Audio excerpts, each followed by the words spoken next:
Graça e paz, irmãos. Uma alegria estar aqui com a igreja, já há alguns meses que eu não venho, mas sempre fico feliz de estar aqui com os irmãos. Vamos abrir nossas Bíblias, irmãos, em Gênesis 15. Nós vamos ler todo o capítulo 15 de Gênesis.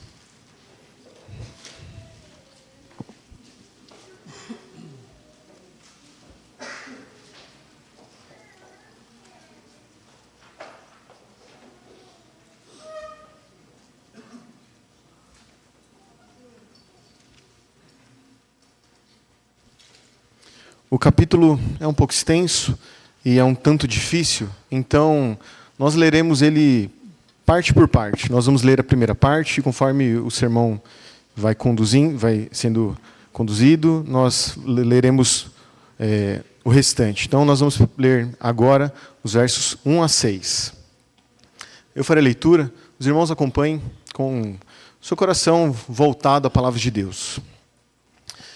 Depois destes acontecimentos, veio a palavra do Senhor a Abraão numa visão e disse: Não temas, Abraão, eu sou o teu escudo e teu galardão será sobremodo grande. Respondeu Abraão: Senhor Deus, que me haverás de dar, se continuo sem filhos e o herdeiro da minha casa é o Damasceno Eliezer? Disse mais Abraão: A mim não me concedeste descendência, e um servo nascido na minha casa será o meu herdeiro. A isto respondeu logo o Senhor, dizendo: Não será esse o teu herdeiro, mas aquele que será gerado de ti será o teu herdeiro. Então conduziu-o até fora e disse: Olha para os céus e conta as estrelas, se é que podes. E lhe disse: Será assim a tua posteridade. Ele creu no Senhor, e isso lhe foi imputado para a justiça. Oremos, irmãos. Deus Santo, obrigado, Senhor, por esse momento de culto, esse momento de estarmos aqui reunidos, adorando o Seu nome, e clamamos ao Senhor que o Senhor tenha misericórdia de nós, que o Seu Espírito esteja conosco, nos iluminando, nos dando compreensão da Tua palavra e mudando os nossos corações. Nós saímos daqui não apenas conhecendo mais sobre Ti, mas que tudo isso reflita em transformação de vida, em mudança de vida, que nós saiamos daqui entendendo como o Senhor é bom conosco e que a nossa vida reflita isso, que nós possamos ser fiéis a Ti, meu Deus. Em nome de Jesus, amém. Irmãos, esse trecho que nós lemos, Gênesis 15, nos conta um pedaço da história de Abraão. Aqui, ele ainda era chamado Abrão, né? Deus ainda não havia estabelecido sua aliança com Abraão, mudado o seu nome. Nós vemos que o texto ainda o chama de Abrão. E Abrão, no capítulo 12 de Gênesis, ele recebeu de Deus a promessa de uma terra, a promessa de uma descendência e de que sua descendência, esse seu grande povo, abençoaria as nações. E nós vemos que isso, Deus promete tudo isso a Abrão no capítulo 12, e nós vemos que passa o capítulo 13, nós vemos Abrão e Ló, nós vemos que no capítulo 14, Ló é levado cativo e Abrão tem que sair para a guerra, e o tempo vai passando e Abrão se sente angustiado, porque ele não vê a promessa de Deus para ele se cumprir. E nós podemos entender a sua situação. Pense como Abraão aqui já tem idade avançada. Ele e sua esposa é estéril. Então pense como é crer nessa promessa, né? Ainda mais para pessoas como nós, pessoas que são fracas, né? Pessoas que titubeiam, pessoas que têm pouca fé. Então pense nisso. Como não é fácil para Abrão crer que ele seria o pai de uma grande nação, já com idade muito avançada. E aqui, nós vemos no começo desse verso, como ele clama a Deus, como ele diz a Deus sobre o seu medo, de que, como ele teria uma grande descendência se ele já é velho e ele não vê nada concreto. E aí eu queria que os irmãos pensassem sobre isso. é difícil para nós, que somos crentes, vivemos, muitos daqui cresceram na igreja, e é difícil vermos situações adversas e ainda assim estarmos em paz e tranquilos.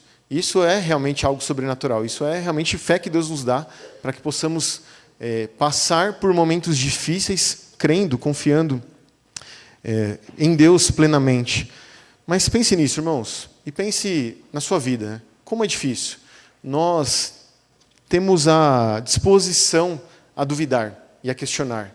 Nós temos a disposição a não crer nas promessas de Deus, na promessa, por exemplo, de que Deus sempre estará conosco. Mas e quando chega a doença?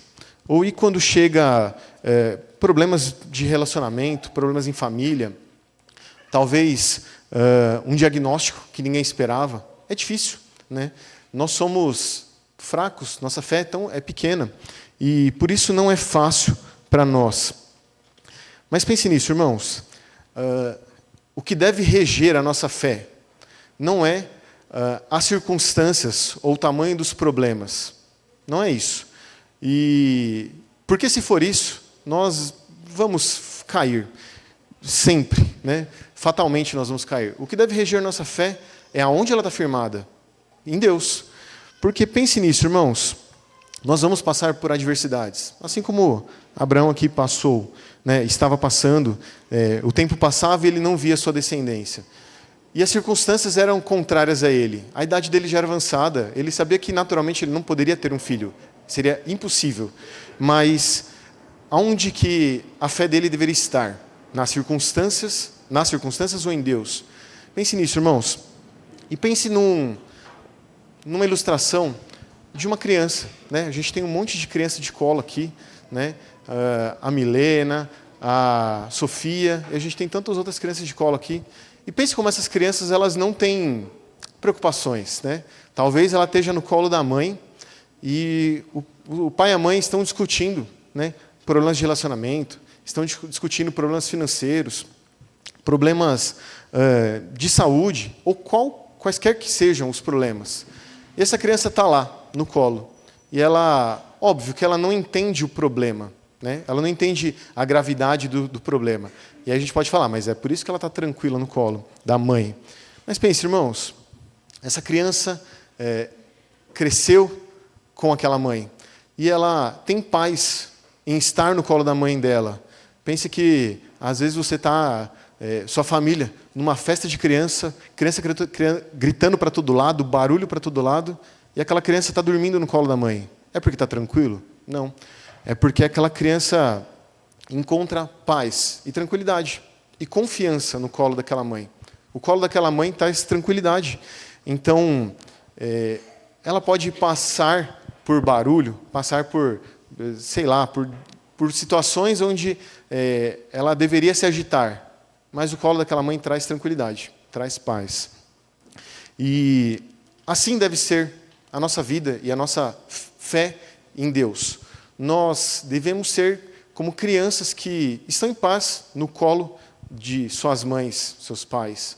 Nós devemos olhar para a vida, para as situações, e é óbvio que uma criança não entende tudo isso, um bebê, e a gente entende os problemas, as situações da vida. Mas a questão não é as circunstâncias.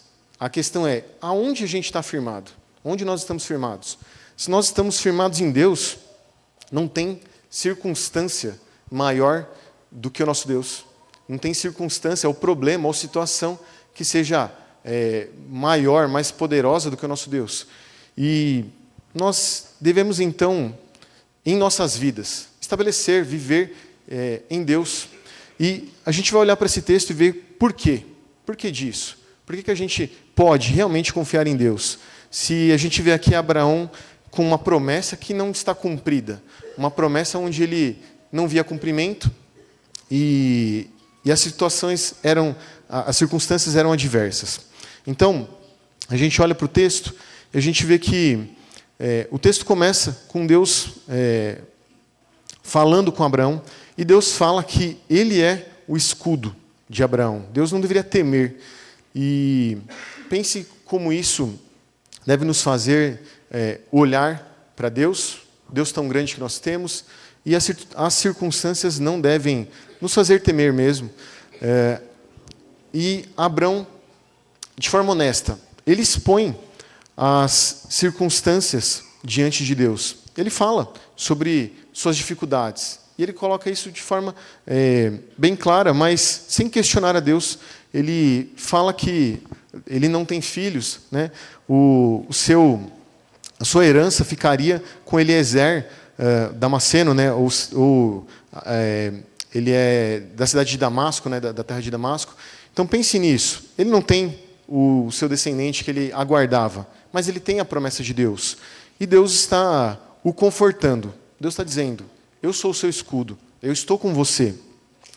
E as circunstâncias, a esterilidade de Abraão e de sua esposa confrontavam a fé dele.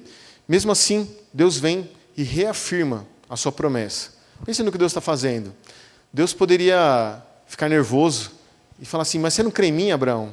Mas Deus amorosamente reafirma a sua promessa. Amorosamente Deus trata o coração de Abraão.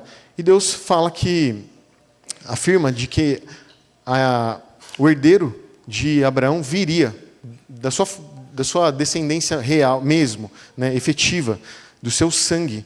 Então, ele seria pai de uma grande nação, um povo incontável. E Deus fala tudo isso a Abraão, de forma amorosa. E Abraão crê. O texto fala que, verso 6, diz que Abraão creu no Senhor e a sua justiça é recebida com fé. Pense que Paulo fala isso várias vezes, né? Paulo usa esse exemplo de como Abraão confiou em Deus e a sua fé foi recebida por justiça. Pense como isso deve encorajar o crente. Nós temos as promessas de Deus, certo? Nós já recebemos elas estão todas aqui, né? Nós temos tudo que Deus nos prometeu. Você tem a vida eterna? A gente sabe disso. Mas Deus apareceu em sonho para você? Não. Mas você tem a Bíblia te dizendo, e não uma vez só, mas várias vezes, de que você herdará os céus. Você tem dúvidas se Deus está com você? A Bíblia sempre fala sobre como Deus está com o seu povo. A Carla falou do Salmo 23, e nós vemos a imagem de um pastor cuidando das suas ovelhas, carinhosamente, bondosamente, cuidando daquelas ovelhas que são dele. Então, nós temos diversas promessas de Deus para as nossas vidas. E, ao mesmo tempo, nós temos circunstâncias que se opõem à nossa fé. Pense em Pedro, quando Jesus o chama para sair do barco, e ele começa a andar sobre as águas. E ele começa a andar. Mas ele começa a ver a agitação da água, e as circunstâncias fazem com que ele tema. Ele fica instável ali, com medo, por causa da água ou das circunstâncias, até que ele começa a afundar. Pense nisso, irmãos. As circunstâncias desse mundo, elas muitas vezes vão nos fazer fraquejar. E nosso papel é colocar diante de Deus. Porque nós temos um Deus bondoso, que cuida do seu povo, um Deus paciente. Nós devemos, assim como Abraão, colocar os nossos problemas, nossas dificuldades diante de Deus, levar a Ele em oração. E não só isso, né?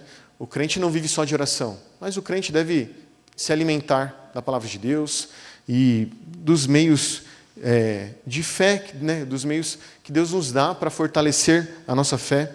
Então, nós precisamos colocar o nosso coração em Deus e crer de que Ele é quem sustenta as nossas vidas. Ele é quem está conosco, mesmo nas situações adversas.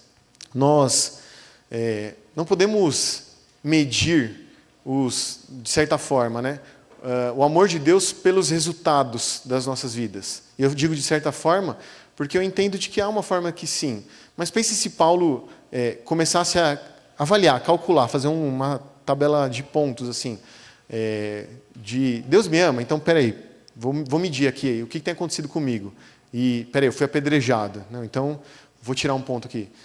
Nós temos que ter cuidado com isso. Mas, ao mesmo tempo, se nós tivermos uma visão bíblica, nós sabemos que Deus está conosco, indiferente, não importa a situação, e até mesmo nas situações adversas. Pense na vida de Paulo. Pense quando Paulo lista, lá em 2 Coríntios, tudo o que ele passou. E ele diz que ele sofreu naufrágio, apedrejamento, quase morreu, a deriva no mar, e ele começa a falar tudo o que ele passou. Pense nisso, irmãos. Aos nossos olhos, se a gente fosse avaliar, né, o cuidado de Deus, o amor de Deus, pelo que ele passou, nós teremos dificuldade com isso. Mas a questão não é essa. A questão é, Paulo passou tudo isso com Deus com ele. Paulo passou tudo isso com Deus fortalecendo a fé dele. Então, o mundo é mau e o mundo estará contra nós em diversos momentos. Mas quem está conosco? É Deus. Então, cristãos maduros não devem ficar olhando as circunstâncias, mas por que eu estou passando por isso? Pense que Tiago nos diz, no comecinho da sua epístola, que nós devemos nos alegrar por passar por provações. Tiago, ele gosta de sofrer, então? Tiago gosta de um problema? Não é isso, né? A questão, e o que Tiago nos explica a provação vai, quando nós passamos por ela, com fé, firmada em Deus, nós somos fortalecidos, nossa fé é fortalecida e nós crescemos. Então, diante disso, até a provação é boa. Pense como isso, aos olhos do mundo, é loucura mesmo, como Paulo fala. Mas a questão é, irmãos, Deus está conosco. Nós olharemos para as circunstâncias ou nós olharemos para Deus. Nós, estando com Deus, nós não precisamos temer o futuro. Nós não precisamos temer as circunstâncias, porque a gente sabe que a gente tem Deus conosco. E pense nisso, irmãos. Cristo nos ensina. O texto nos fala sobre Abraão questionar a sua descendência. Ele está questionando a Deus sobre a sua descendência, daquela promessa. E quem era o descendente de Abraão? Nós vemos que Isaac não é o primogênito, mas ele é o filho da promessa. Mas pense, irmãos, como que a promessa da aliança, ela vai muito além de Isaac e dos patriarcas. Mas Cristo é o verdadeiro filho da promessa, da aliança. É aquele que vem estabelecer a aliança. Pense como hoje, nós somos povo de Deus, não é porque nós temos sangue judeu. Porque até já viu que tem gente fazendo exame por aí, que vê qual a proporção do sangue judeu que você tem aí. E não é porque a gente passa de tantos por cento, mas nós somos filhos da aliança porque Deus, por meio de Cristo, na sua morte na cruz, estabelece uma nova aliança, firmada em Cristo, no seu sangue, e por isso nós somos filhos de Deus. Por isso a sua graça nos alcança. E, no final, Cristo é o herdeiro da aliança. Cristo é o nosso irmão mais velho. Nós somos filhos da promessa, herdeiros de Deus, então, herdeiros do céu. Pense como esse texto nos fala de verdades profundas. E pense nisso, irmãos. Nós estamos numa igreja presbiteriana, certo? Quando você chega, quem vem de fora da igreja presbiteriana, se ela já ouviu falar ou conhecer alguma coisa, né, talvez o que mais marca a igreja presbiteriana é a doutrina da eleição. Aí você está fora da igreja e fala assim, a igreja presbiteriana, né?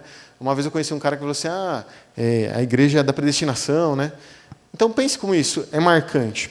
Mas eu acredito, irmãos, que tem uma teologia que é mais marcante do que na igreja presbiteriana do que a eleição, que é a teologia da aliança. Eu acho que a teologia da aliança é imprescindível e ela é o que firma toda a nossa teologia. E veja o que nós estamos vendo nesse texto. Deus firmando uma aliança. Nós vamos ver agora, nessa segunda parte do texto, a partir do verso 7, quando Deus estabelece sua aliança com Abraão. Vou ler do verso 7 ao verso 11. Disse-lhe mais, Eu sou o Senhor, que te tirei de Ur dos caldeus, para dar-te por herança esta terra. Perguntou-lhe Abraão: Senhor Deus, como saberei que hei de possuí-la? Respondeu-lhe: Toma-me uma novilha, uma cabra e um cordeiro, cada qual de 3 anos, uma rola e uma pombinha. Ele, tomando todos estes animais, partiu-os pelo meio e lhes pôs em ordem as metades, umas defronte das outras. E não partiu as aves. Aves de rapina desciam sobre os cadáveres, porém Abraão as enxotava. Esse trecho do texto é difícil, né? A gente às vezes olha para esse texto e o que isso aqui está fazendo aqui? Como eu entendo isso, né? E pense, irmãos, nada na palavra de Deus está ali por acaso. E isso nos mostra verdades profundas que a gente vai ver agora e nas partes seguintes. Deus está preparando o seu povo para confiar na sua aliança. Ele está estabelecendo uma aliança com Abraão. A gente vê lá, em Gênesis 12, Deus dando as promessas da aliança, mas aquela aliança ainda não foi firmada, estabelecida, né, concretizada. E aqui, Deus ouve o clamor de Abraão e Deus o chama. E uma forma de trazer paz no seu coração é estabelecer a aliança com ele. Então, veja o que o texto nos mostra. Deus reafirma a promessa da terra. Então, ele fala sobre como aquela terra será realmente dada por herança para Abraão. E Abraão questiona: como eu vou saber disso? Né? Como eu tenho certeza disso, que isso vai acontecer? Então, Deus manda que Abraão preparasse estas coisas, esses animais, para que a aliança fosse estabelecida. E aqui o que vai acontecer, né? Abraão pega animais que Deus os mandou separar, e Abraão tem que cortá-los, dividi-los ao meio e dividi-los em 2 fileiras. E pense como isso é estranho, né? A nós, isso é estranho ao nosso tempo, mas Deus, a gente vai ver mais detalhadamente na próxima parte, mas Deus está preparando a cerimônia da aliança. Deus, com solenidade e com custo, que a gente vai enxergar melhor, mas é uma aliança firmada de Deus para com Abraão. Nós vemos claramente que essa aliança já demonstra ou nos mostra que ela tem um custo.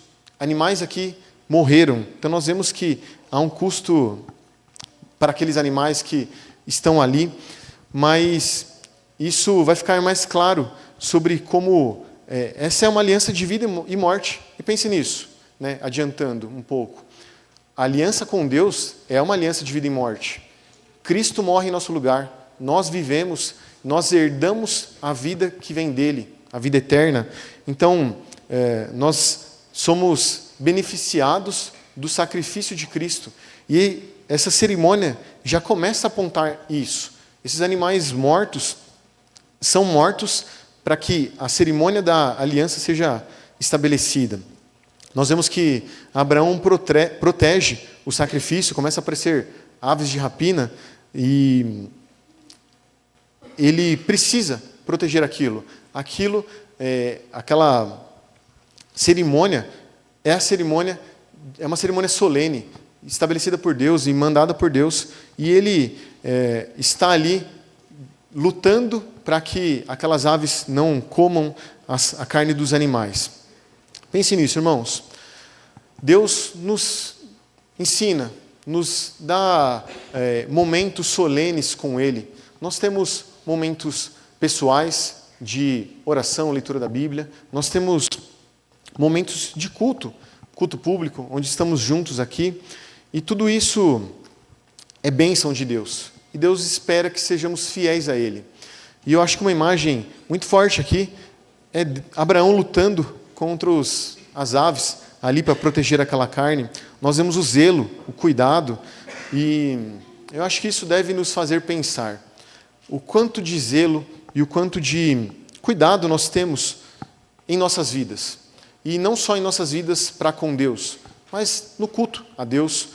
E na forma como trabalhamos e servimos ao nosso Deus. Nós olhamos para o que Deus nos ensina, para o que Deus nos manda, e nós, com zelo, caminhamos, com zelo nós servimos a Deus na igreja, nós temos sido zelosos, cuidadosos, nós temos vivido, trabalhado para Deus com amor, mesmo em situações adversas, mesmo quando os abutres ali estão atrapalhando o nosso trabalho na igreja. Pense como pequenas responsabilidades que Deus coloca em nossas mãos devem ser cumpridas com zelo, devem ser feitas com amor a Deus. Lembre-se que Deus estabelece sua igreja, Deus estabelece o cristianismo, Deus estabelece a nossa forma de cultuar a Ele. Então, nós precisamos zelar pelas nossas vidas para com Deus, pelo nosso serviço a Deus, tudo que nós fazemos para Deus. E pense como o texto nos mostra que a aliança com Deus, ela é estabelecida por meio de sangue derramado. E a gente vê isso no exemplo desses animais que são ali mortos. E pense como isso aponta para Cristo. A aliança com Deus depende de sangue derramado, mas muito além do sangue desses animais, o sangue de Cristo derramado definitivamente. A gente leu em Jeremias 31 que fala de uma nova aliança derramada no sangue daquele que viria, o sangue de Cristo. Pense como a antiga aliança, ela apontava para Cristo, para a nova aliança, porque a nova aliança era muito superior. E a gente vê isso em Hebreus, como o sangue de Cristo é derramado de uma vez por todas, e nela nós somos salvos, perdoados de uma vez por todas. Nós vamos ler a última parte do texto, a partir do verso 12. Eu lerei, os irmãos acompanhem. Ao pôr do sol, caiu profundo sono sobre Abrão, e grande pavor e cerradas trevas o acometeram. Então lhe foi dito: sabe com certeza que a tua posteridade será peregrina em terra alheia, e será reduzida à escravidão, e será afligida por 400 anos. Mas também eu julgarei a gente que tem de sujeitar-se, e depois sairão com grandes riquezas. E tu irás para os teus pais em paz, será sepultado em ditosa velhice. Na quarta geração tornarão para aqui, porque não se encheu ainda a medida da iniquidade dos amorreus. E sucedeu que, posto o sol, houve densas trevas, e eis um fogareiro fumegante, e uma tocha de fogo que passou entre aqueles pedaços. Naquele mesmo dia, fez o Senhor aliança com Abraão, dizendo: a tua descendência dei esta terra, desde o rio do Egito até o grande rio Eufrates, o Queneu, o Quenezeu, o Cadmoneu, o Eteu, o Ferezeu, os Refaíns, o Amorreu, o Cananeu, o Girgazeu e o Jebuseu. De novo, mais um trecho difícil de olharmos e entendermos o que está acontecendo aqui. E a gente tem que pensar, irmãos, sobre Deus fazendo aliança para com o seu povo. Aqui o texto nos fala que, pensa naquele cenário, os animais cortados em duas fileiras. E aqui, qual é a ideia? O que isso representa? Hoje, irmãos, se eu fosse vender minha casa para o Jorge, o que eu ia fazer? O que eu faria? Eu ia tratar com ele e a gente ia fazer um contrato de venda, certo? A gente ia fazer um contrato, a gente ia no cartório, e toda a parte legal que deveria ser feita, a gente precisaria fazer. E a minha parte do contrato seria: Jorge, essa aqui é minha casa, certo? Mostrei para ele, ele gostou. Então, a minha parte do contrato é entregar o que eu prometi, o que ele viu e que ele gostou, certo?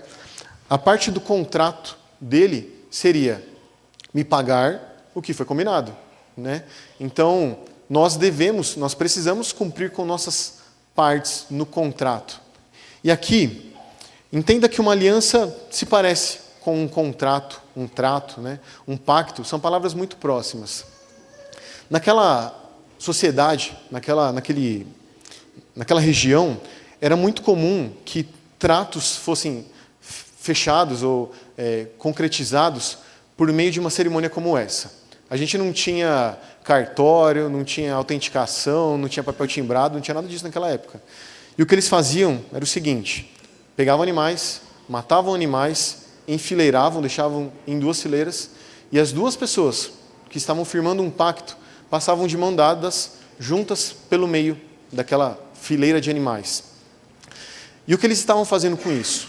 Eles estavam dizendo que eles deveriam cumprir a sua parte do pacto, do trato. Se alguém não cumprisse sua parte naquele trato, que acontecesse com ele o que aconteceu com aqueles animais. Então, não era... Hoje as pessoas quebram, né? Hoje eu faço um contrato lá e eu já tenho a cláusula de quebra do contrato e a gente já conta com isso, né?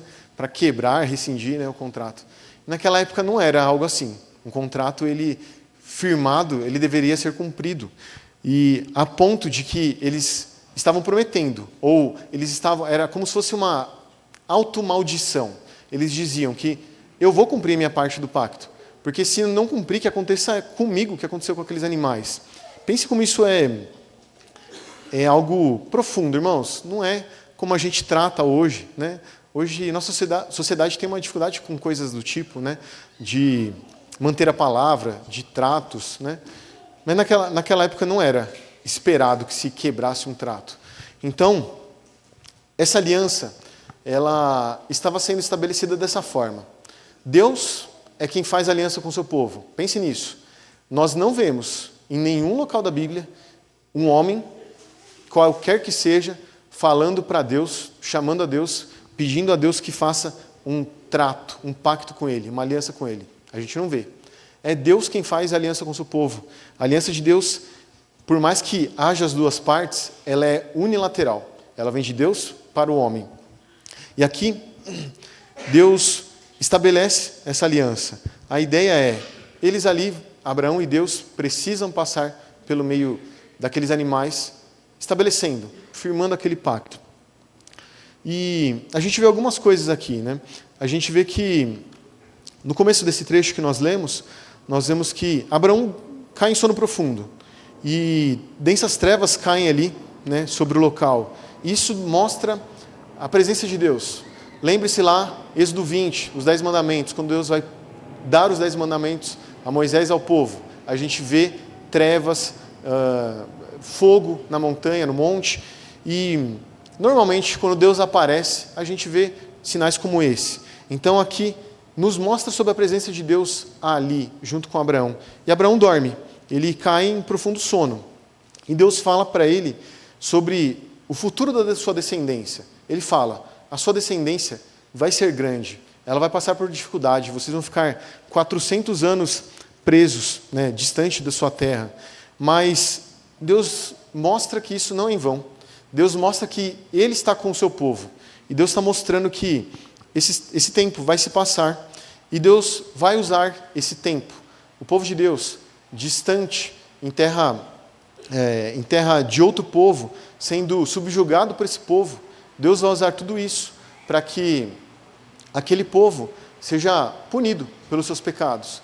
Então, Deus está já dizendo que vão vir males, vão vir tempos difíceis para aquele grande povo descendente de Abraão. Mas Deus está com ele.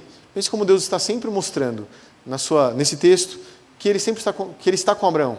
Deus está se mostrando um Deus presente, pessoal, ali com Abraão. E a gente vê que aparece uma figura estranha aqui, né? Aparece um fogareiro. A gente vê o verso 17.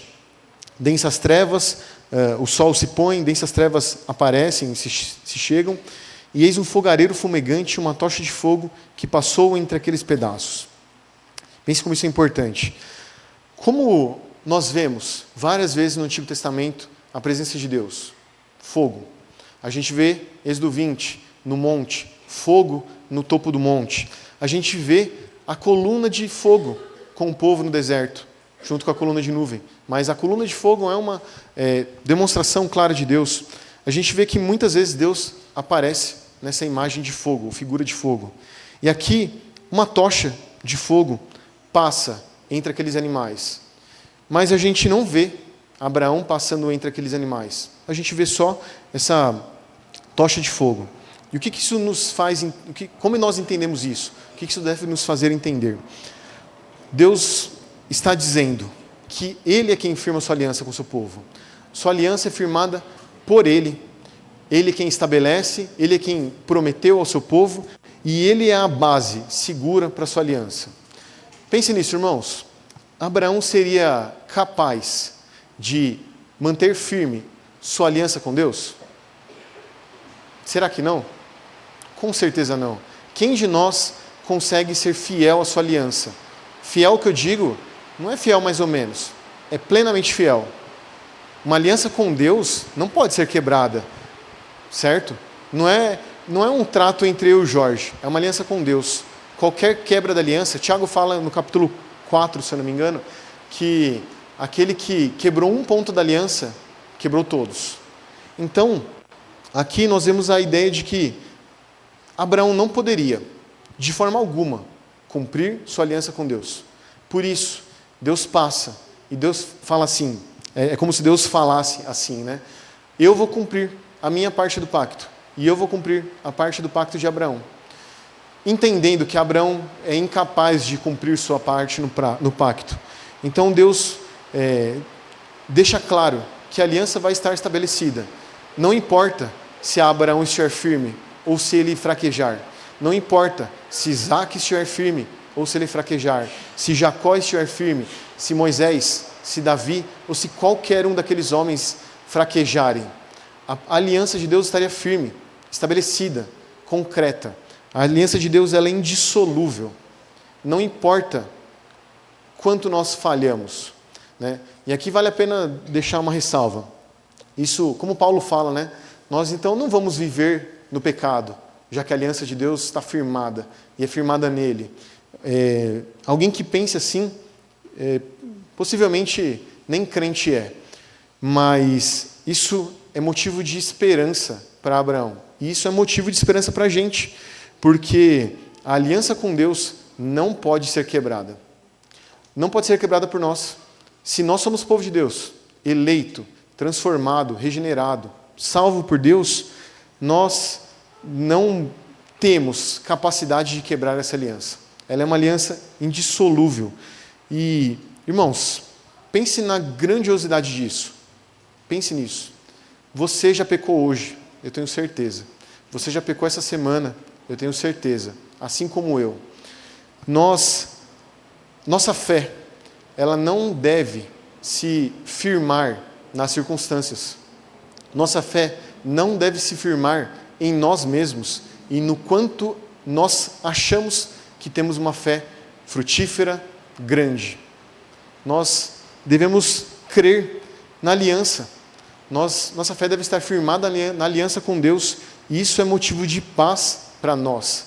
Isso é motivo de tranquilidade para o crente, porque nós podemos saber que apesar de sermos pecadores, de falharmos, de pecarmos contra Deus constantemente, nós podemos ter certeza de que estamos em uma aliança indissolúvel, em uma aliança onde Deus vai sustentá-la de todas as formas, plenamente. E nós podemos passar por lutas, dificuldades nas nossas vidas, mas nós podemos ter tranquilidade, que Deus estará conosco. Nós temos promessas como a eternidade, como um Deus presente conosco. Nós temos promessas que vão muito além do nosso desempenho, mas elas estão firmadas em Deus. E isso é uma bênção. E ter essa tranquilidade de que não é o seu desempenho, não é porque você está na igreja todo domingo, não é porque você tem se esforçado que você merece o céu. Pelo contrário, quanto mais a gente está próximo de Deus, mais a gente enxerga a nossa pequenez, nossas falhas, nossos pecados, nossa inconstância, e isso deve nos fazer enxergar mais ainda a grandiosidade de Deus e dessa aliança que não pode ser quebrada. Nós não podemos interpretar sofrimento como ausência de Deus. Nós devemos interpretar tudo isso como uma dificuldade que todos os crentes devem passar. A Bíblia fala que os crentes não devem esperar no mundo tranquilidade, sombra e água fresca, sabe? A Bíblia nos fala isso claramente. Jesus não viveu uma vida de sombra e água fresca.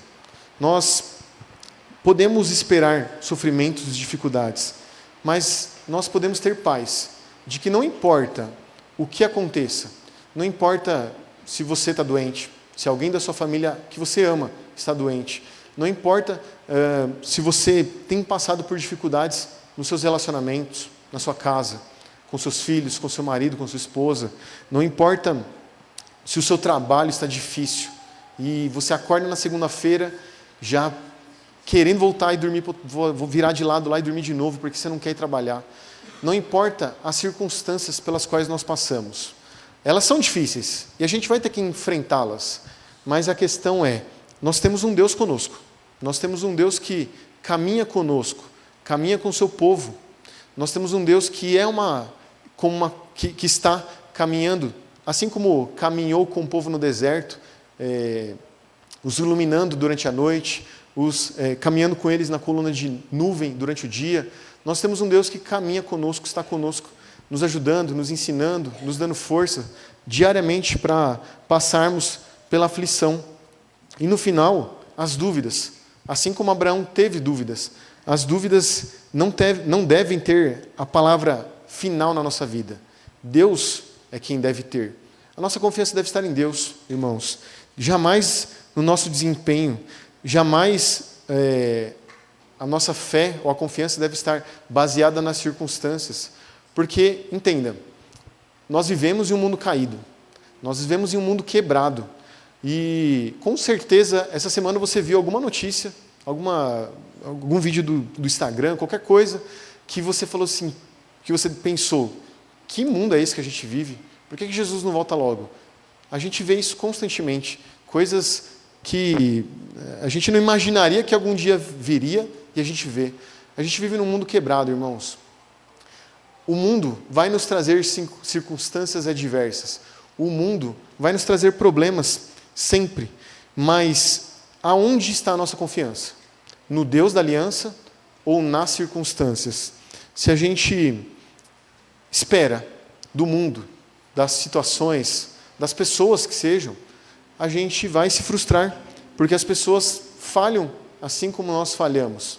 Nós quebramos promessas. Não deveríamos, mas nós quebramos promessas. Pense nisso. Você já prometeu para sua esposa que você ia trocar o armário de lugar, e aí passou 6 meses, e ela fica te lembrando de 6 em 6 meses. E aí você, ela fala, mas você prometeu, sabe? Coisa do tipo. Isso nos mostra que nós falhamos, irmãos.